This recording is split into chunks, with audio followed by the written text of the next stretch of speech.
Hi everyone, I am Chirag Thakkar, Commissioning Editor at Roli Books, and this is Roli Pulse, our new digital initiative. Welcome to a specially curated series, Publishing Perspectives, where we bring together our peers from the publishing ecosystem to facilitate exchange and cross-pollination of ideas. Remember, you can check out all our previous sessions on our YouTube channel, Roli Books, which if you haven't yet subscribed to, please go do so now. You can also find what we do on Instagram, on Facebook, and Twitter. And if you want us to put out more such content, then please show us your love. Type in your comments in the comments section below and share this with your peers in the industry, your friends, anyone you wish to. This is the 12th episode of Publishing Perspectives, and we are calling this one Brave New World. This discussion is curated by Arpita Das, who runs the New Delhi-based independent publishing house Yoda Press and is visiting faculty at Ashoka University. In conversation with Arpita, today are some of the most remarkable publishing professionals from around the world. We have Bodour Qasimi, Richard Nash, Mahrukh Mohiuddin, and Nathan Hollier. Bodour is Vice President of the International Publishers Association and founder and CEO of Sharjah-based Kalimat Group. Richard Nash is a Brooklyn-based coach, publishing strategist, and serial entrepreneur. He led partnerships and content at the culture diversity startup Small Demons and the new media app Byliner. Previously, he ran independent publishers Soft Skull Press and Red Lemonade. Mahrukh is the managing director of University Press Limited, a 45-year-old academic and scholarly publishing outfit in Bangladesh. Nathan is chief executive officer at Melbourne University Press. He was previously director at Monash Publishing. So welcome to Roli Pulse, all of you. Arpita, why don't you get us started? Thank you, Chirag. Thanks a lot. Good evening, everyone, and welcome to this new discussion on Roli Pulse Publishing Perspective series. It's really lovely to have four people here on my panel whom I think I can call my friends. So this is my way of getting all my friends together so we can have a chat, right? So, but anyway, hopefully we'll also talk some business, and we'll also hopefully talk about some things which make us feel a little better about where we might be located in this industry, given the kind of uncertainty and sense of, not know when it's all going to end, where it's all going, that we've all been assailed by for the last 4 months. I think it's been 4 months. I think we can safely say we're 3.5 months for sure, almost going in 4 months now, right? I'm going to start with Bodour. Bodour, one of the things that we have all been discussing a lot since March, and one of the reasons being that that's, in a sense, how the crisis manifested itself in our industry, is that all the book fairs sort of, shut down for the year, right?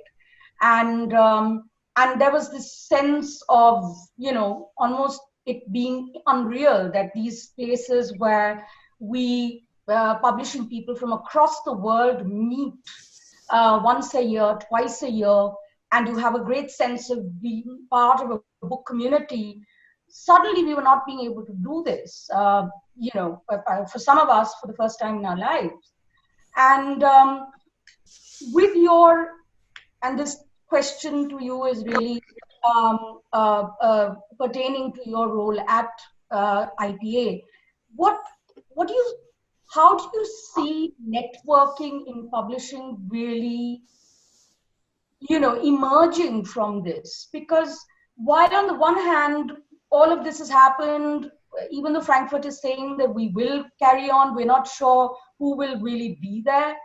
At the same time, we've seen some incredible collaborations, albeit online.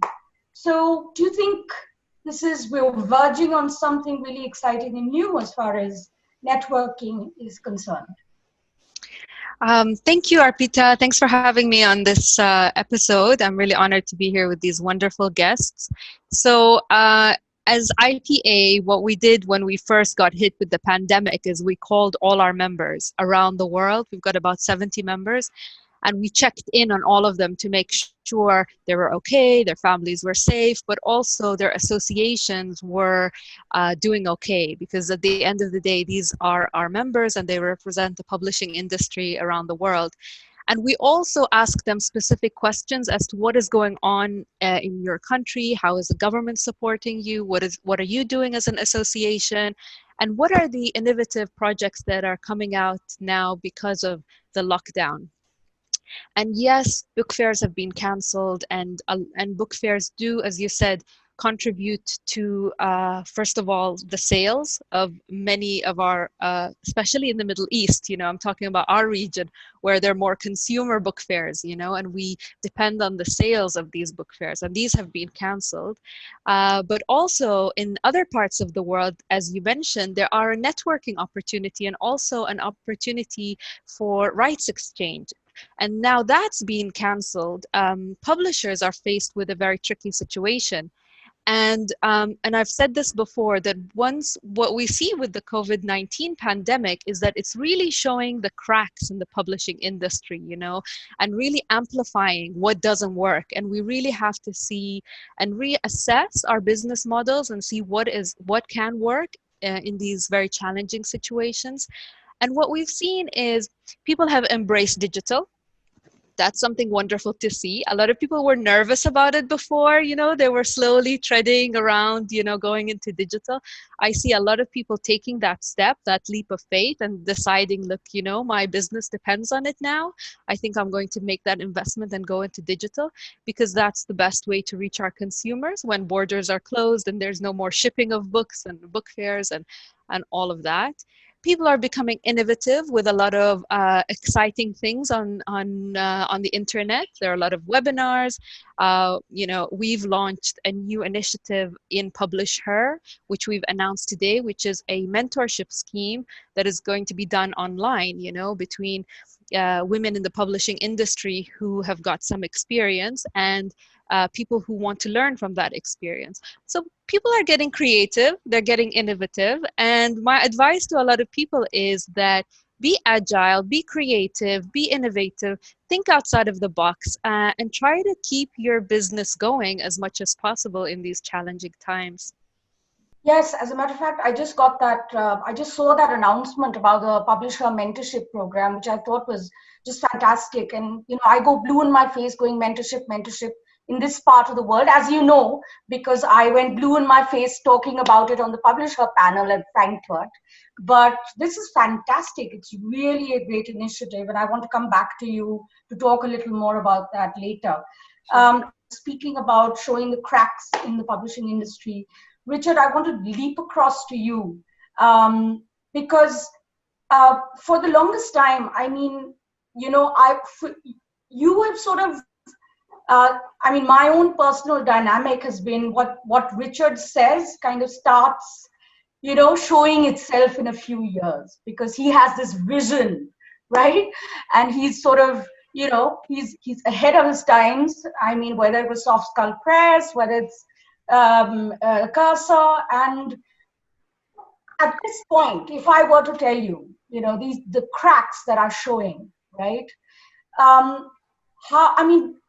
What is it that you feel, if you were to put the soothsayer cap on, just indulge me, what do you think is going to endure out of this, which sort of does that, the filling of the cracks, and really takes us through? Well, first off, thank you.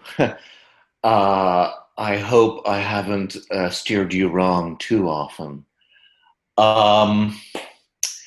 I suppose there are two big things that are jumping out at me.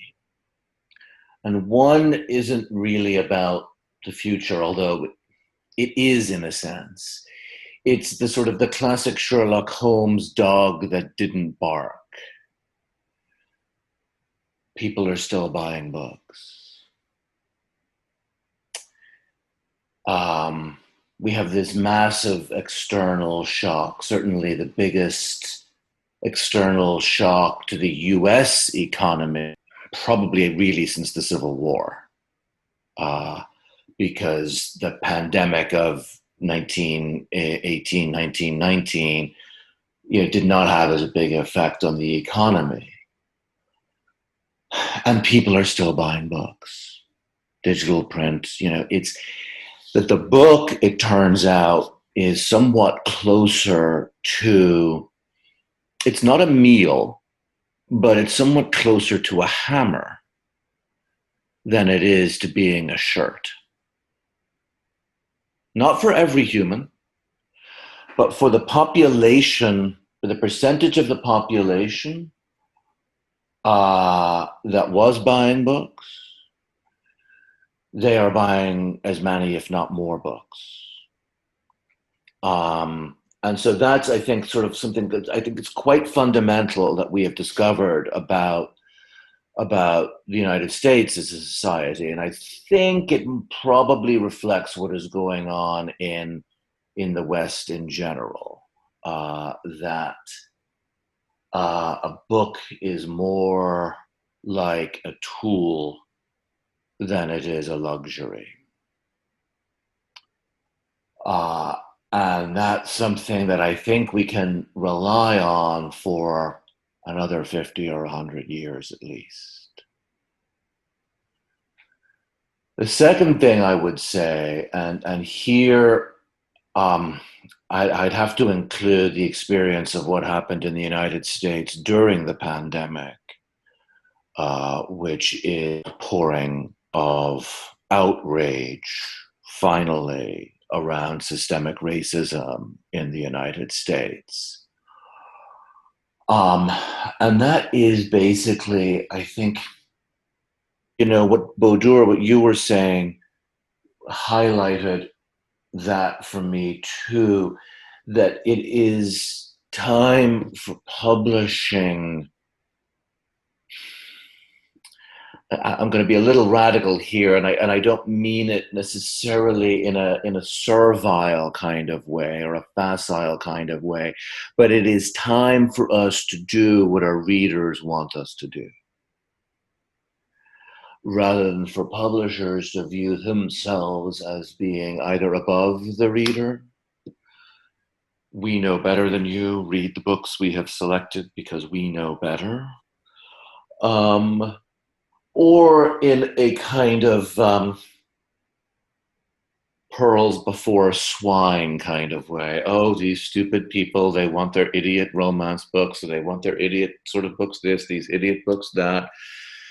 And just realize that we turns out we provide something that is essential to many people's lives, and we need to listen to what people want as best we can, and then publish for those urgent cultural needs. And I think several things from the pandemic to Black Lives Matter have highlighted how much that publishing needs to rapidly change in order to fill these intense needs in people's cultural, emotional, social, and political lives. There's lots of food for thought there, Richard, but I was thinking that if this need to wake up to what your readers want and to rapidly change in a sort of, in a very kind of nuanced way, how we see our readers and what they want. I sometimes think that I'm going to just jump to Nathan with this actually. I sometimes think, Nathan, that's even more important in academic publishing. I mean, in the sense that if mainstream publishing is still sort of keeping in touch with that, academic publishing at times seems like they're really playing catch up, because the ivory tower syndrome has been so pronounced in that sector, in a sense, right? And yet over the last, I would say 5 to 10 years, there have been so many changes, which I've always seen being part of the academic publishing sector myself. I've also seen it as something that academic publishing has more responded to rather than really taken an initiative to change. How is that going to get exacerbated, do you think, now with the pandemic? Do you think the wake up and smell the coffee situation is sort of complete for academic publishing? And do you think we're going to see some really, really enduring, progressive changes here? I think the kinds of tensions that you're talking about are enduring ones, and they're ones which are not wholly specific to this period. I think that, yes, there is a need for those in the academy and those in academic publishing to try to be attuned to changes that are happening in society. And I think always there's a need to actively pursue relevant publishing, socially relevant publishing. I think that there is a tendency that academic publishers need to fight against, and that is a tendency towards careerism, for want of a better term, amongst some staff who see that the point of an academic career is one of getting more grants and getting more kudos within the academic world, rather than actually producing work which is going to have a positive social change possibility. But having said that about the need for the academy to listen and to be attuned to what's happening in society, I think there's also an ongoing need for the academy to be actively involved in building respect for and interest in knowledge and science. And, it's not the case that all views are equally valid when it comes to matters of science especially. So what I hope is that coming out of the pandemic, there will be increased respect for an interest in knowledge and science, an increased awareness of the interconnectedness of life on our planet, an increased interest in learning about and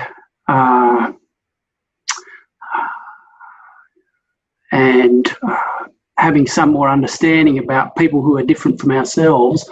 And those are all roles that publishers and academic publishers, perhaps especially, can try to participate in. Of course, the future isn't written, and we don't know exactly how things are going to pan out.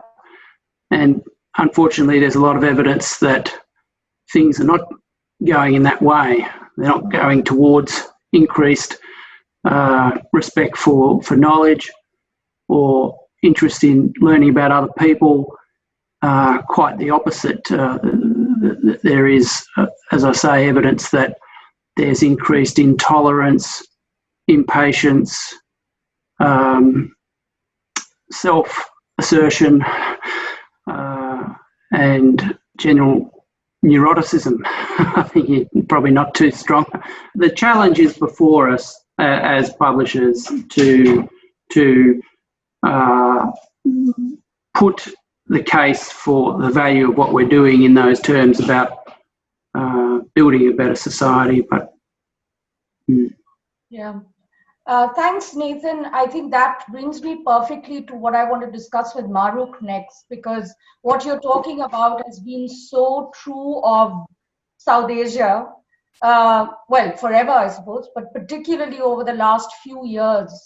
The publishers and authors, scholars, knowledge producers have felt the need more and more to sort of speak the truth in the face of a lot of political changes which have left all of us feeling absolutely debilitated as a society.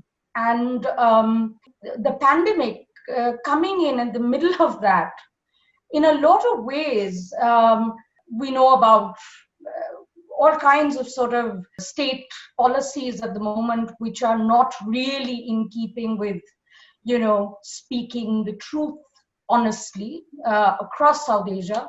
But this important industry, which was the business of putting the truth out there, we have really not been able to publish anything for the last 4 months. I mean, spring books have got pushed to autumn.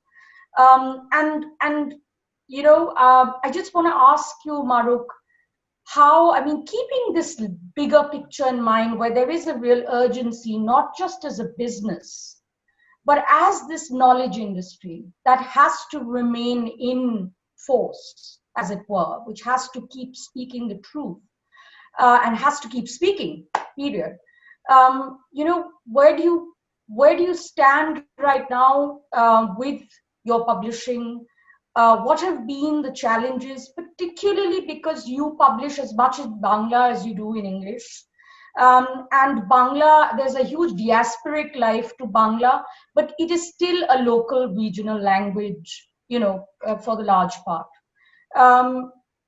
Where do you stand right now? What do you see as the big challenges? And also, are there any opportunities as well?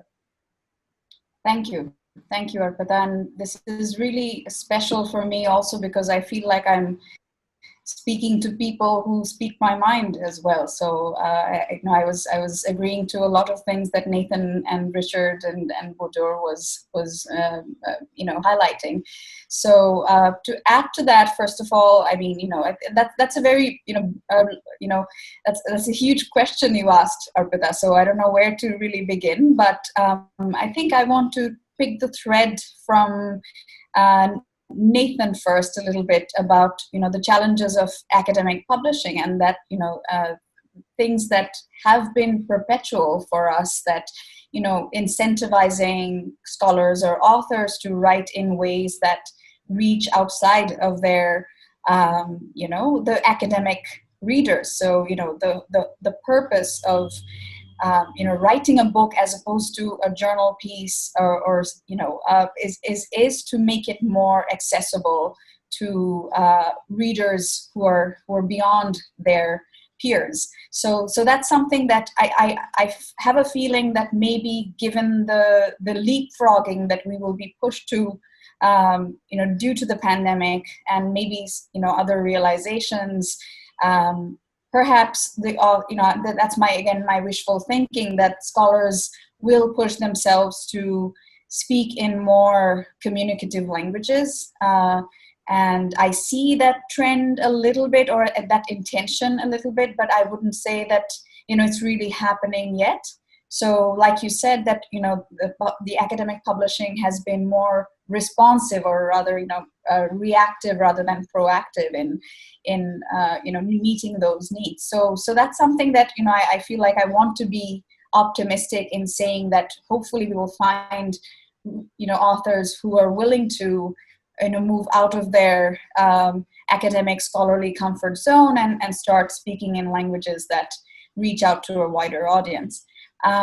Speaking of the state, or the legal bindings that we have to operate within, especially in South Asia, I mean, as we speak, things are happening in Bangladesh.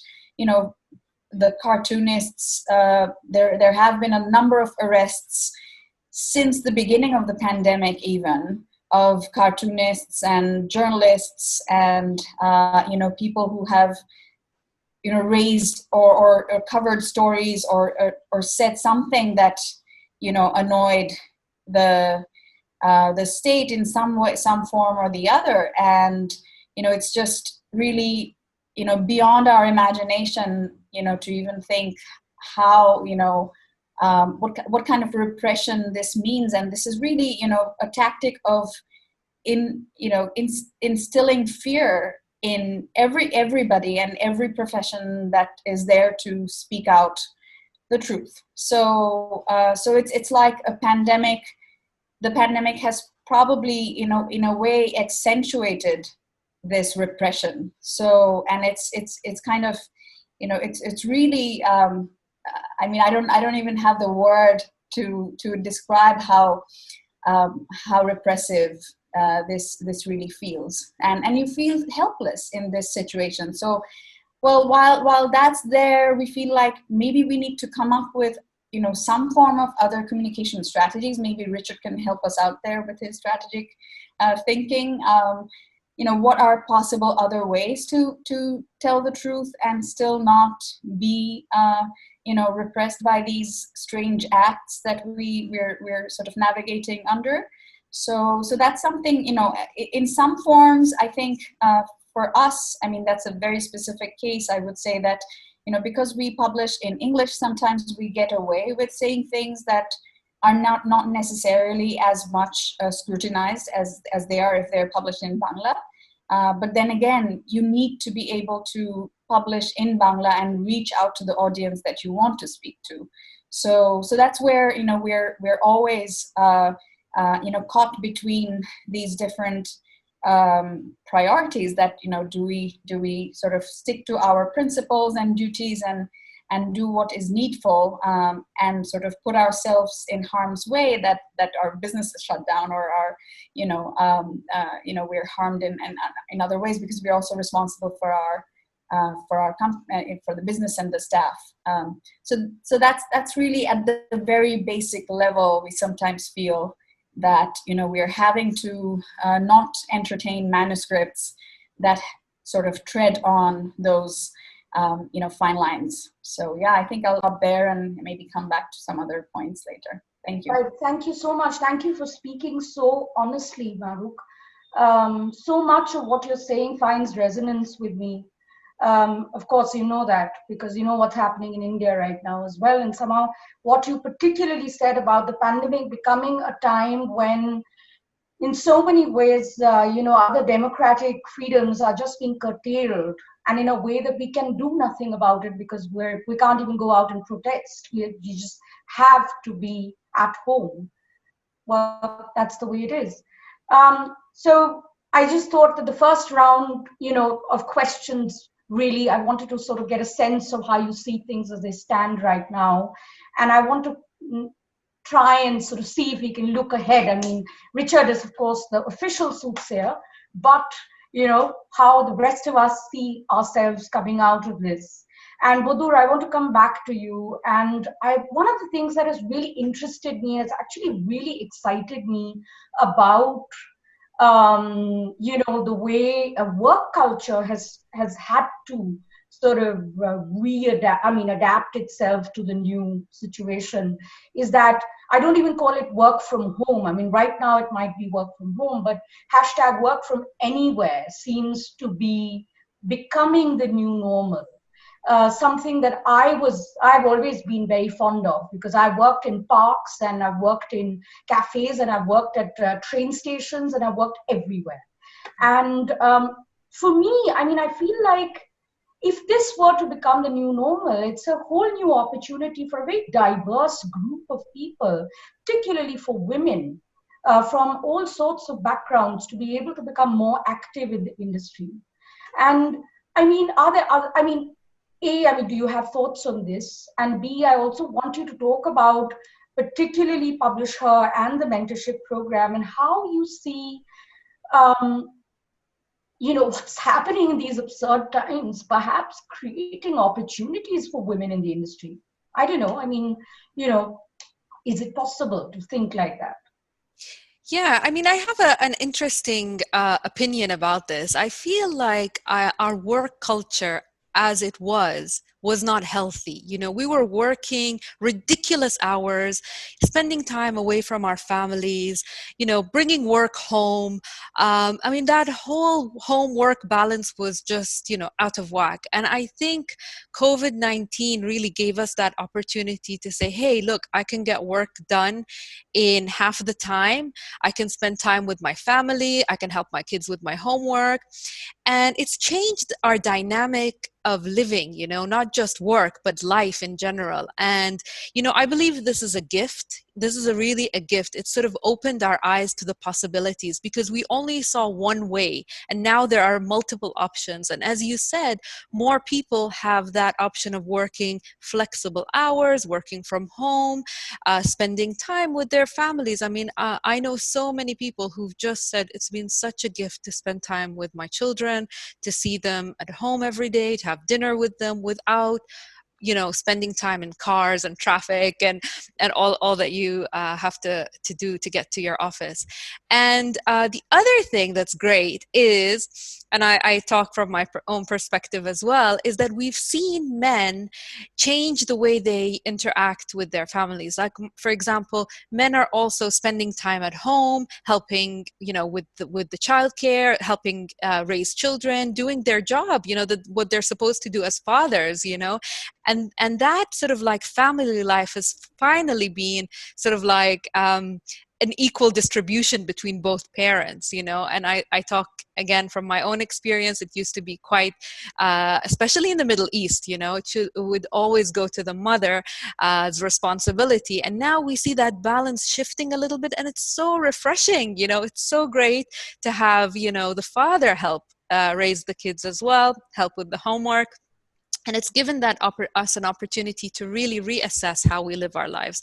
And I think, you know, we were heading for like, you know, a very, you know, high hospital bills from the stress. We were heading towards, you know, living in very polluted cities, and all of that needs to change, you know. And I think we're being at home, we sort of appreciate everything now. We appreciate, you know, the little things, going to the park, like you said. I mean, that in itself is a gift. So for me, I believe it's been, you know, an eye-opening experience.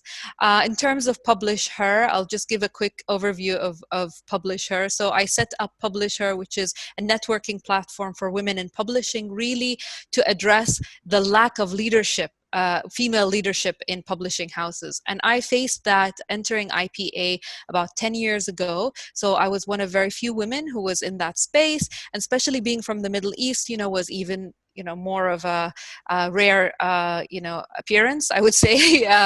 And I felt very out of place at times. I felt, you know, very lonely at times, and I felt like I didn't fit in. And I never saw people who looked like me, you know, in meetings and things like that. And I found that really strange. And so I know there are a lot of women in publishing. I know that a lot of women are, you know, doing a lot of the creative work behind the scenes, but why aren't they getting to leadership positions? And that question really was sort of on my mind for a long time. And through Publish Her, we've organized many events around the world, which you have attended with us, Arpita. And we've sort of brought women together to discuss what are the roadblocks really in women's careers? Why can't they get to this leadership position? And we've also offered networking opportunities for women. So through our events, we ask women to support each other, introduce you know, each other to their networks, and really open doors for each other. Another thing that we've recently launched is a set of guidelines for workplaces on how to make it more gender balanced and more equal for women in that workplace. There are a lot of biases out there that we're perhaps not aware of. So if anybody is interested, just go to womeninpublishing.org and you'll be able to download it for free and use it in your organization. We've also recently launched a mentorship scheme where our board members, as well as some influential women in publishing, have offered 1 hour of their time to mentor a young woman in the publishing industry. And we're also thinking about doing something called reverse mentorship. So bringing in young women to also mentor people who are sort of stuck in their careers, you know, and they need a little bit of, you know, creativity, a little bit of a push there. So we're also going to be working on that soon.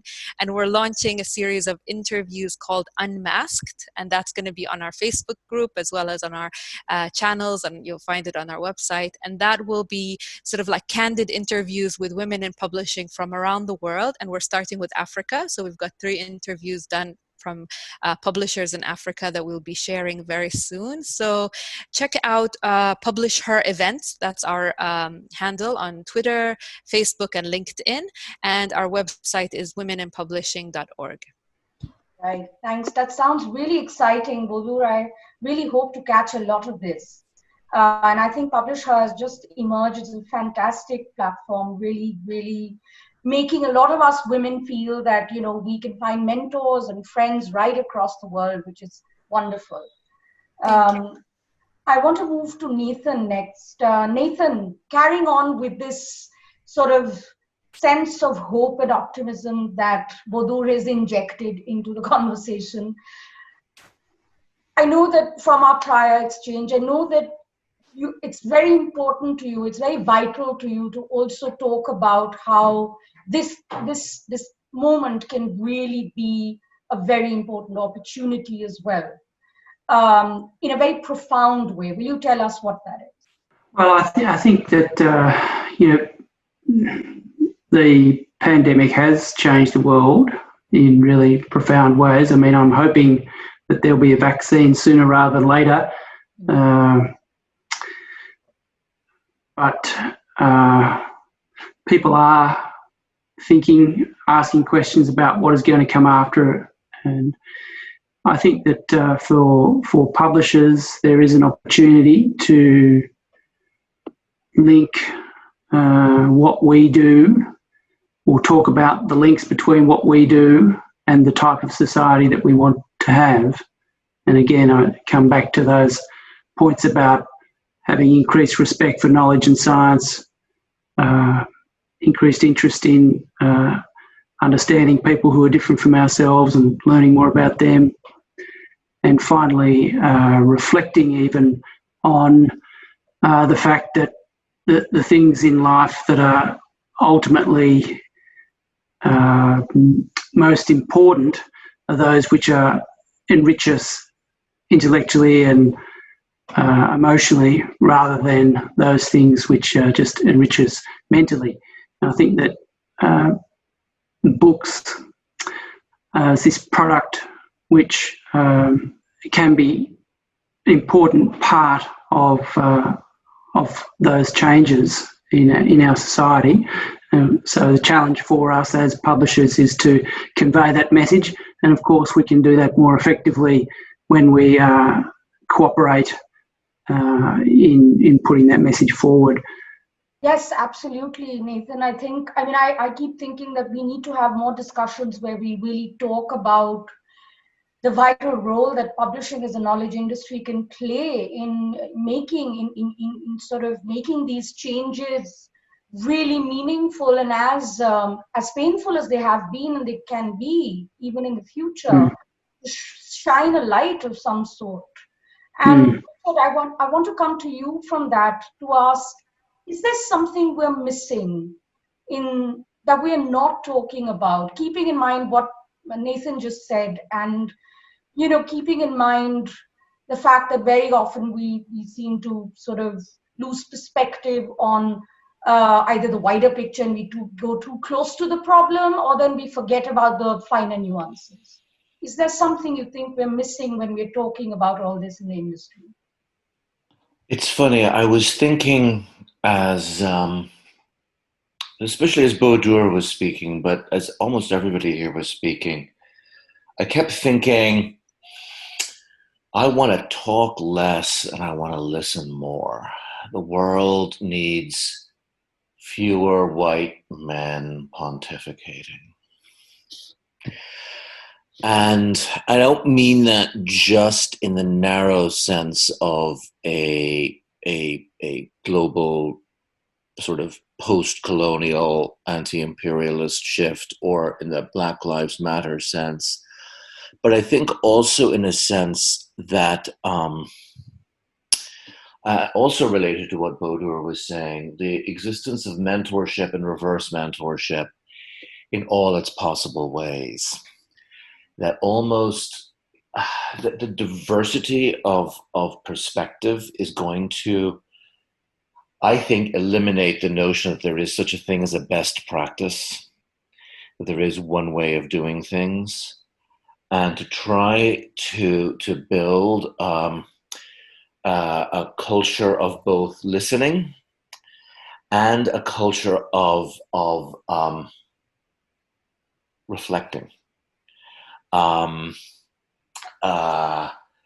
yes, to respond urgently to cultural needs, but to be less urgent in our day-to-day practices, so that we can absorb what is coming from our children and our spouses, absorb what we learn when we're working out in the park.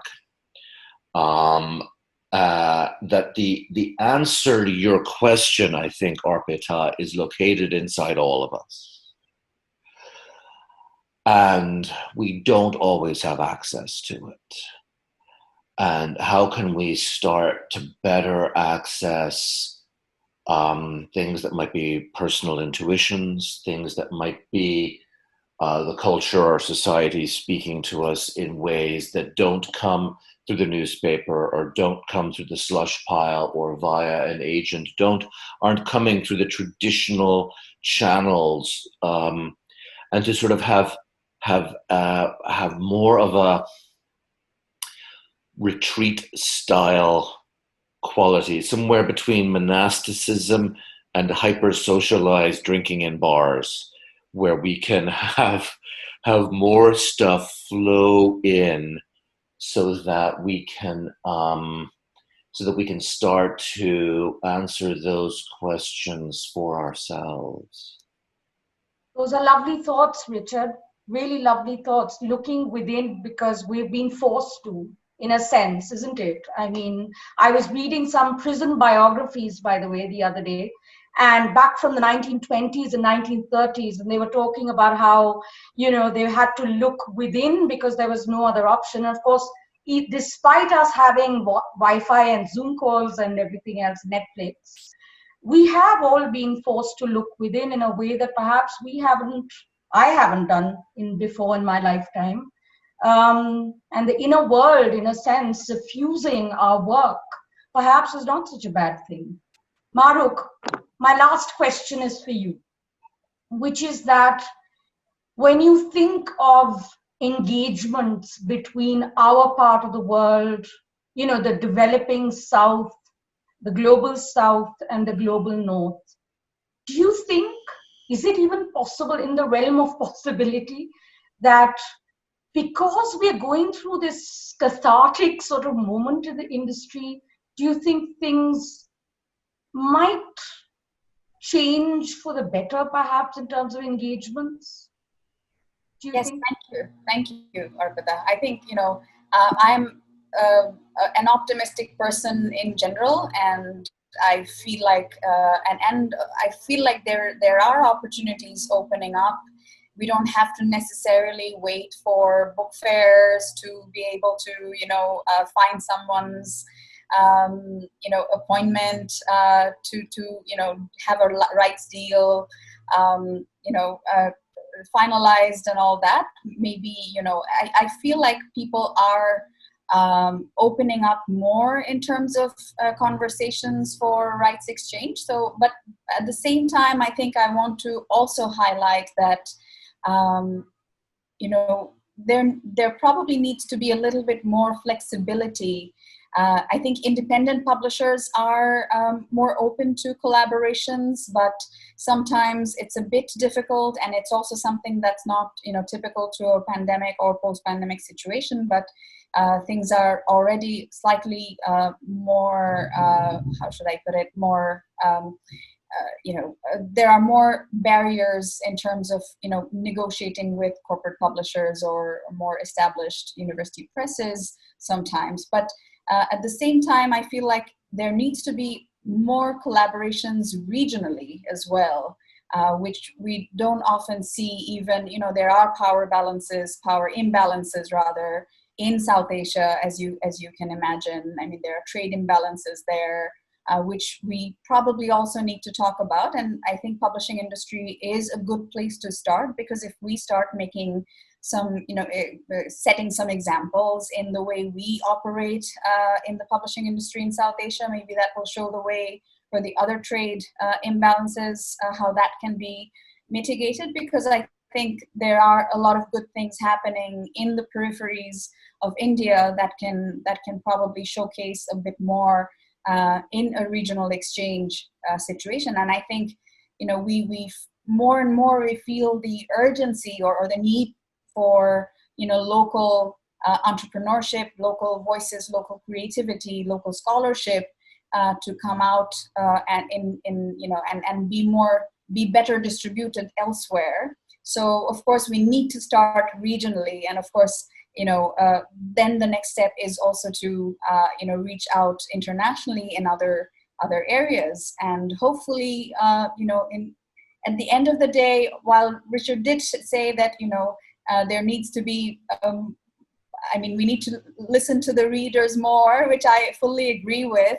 But at the same time, I think we need to do both, Richard. We need to also show the way to some degree, but at the same time, listen to the readers. So, I think that's very important, that, what we think is important for humanity, while we're introspecting, while we're reflecting, the insights that we generate from this, and if we reach out more, collaborate more, in between South Asia, Middle East, the West, Australia, US, UK, everywhere, I think we'll all gain way more than we. I think it's given us a very good opportunity to sort of reflect and take the next step forward from here.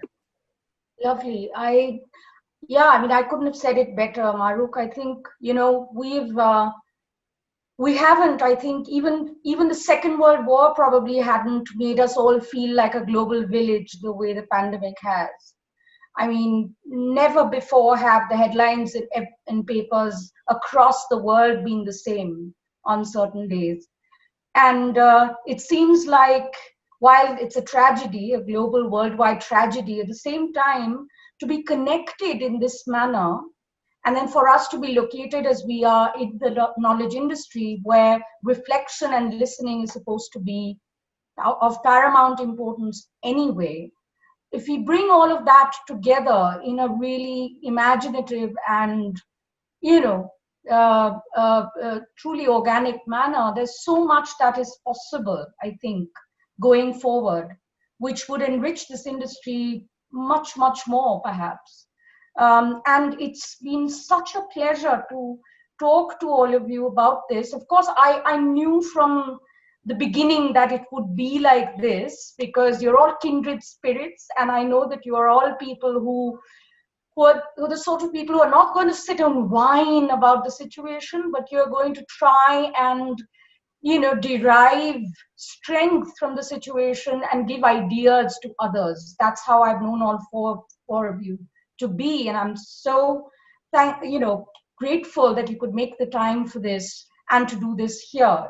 I could talk endlessly to you guys about this, that, and I hope we catch up again soon. But for the viewers of this discussion, I hope all of you feel a little more inspired and have a little more hope about where the knowledge industry is going despite these pandemic proportions.